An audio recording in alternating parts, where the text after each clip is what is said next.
How to use the one-handed mode in Samsung Galaxy S26 Ultra.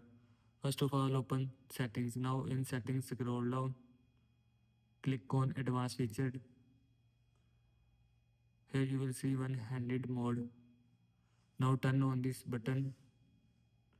After turning on this button, we will show you two options. Gesture button. Click on gesture. After click on gesture, swipe down in the center of the bottom edge of the screen. Now click on double click on home screen.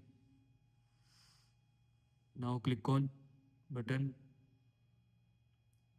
Now double tap the home screen. This is how you can use the one-handed mode in Samsung Galaxy S26 Ultra. I hope you like this video and thanks for watching this video.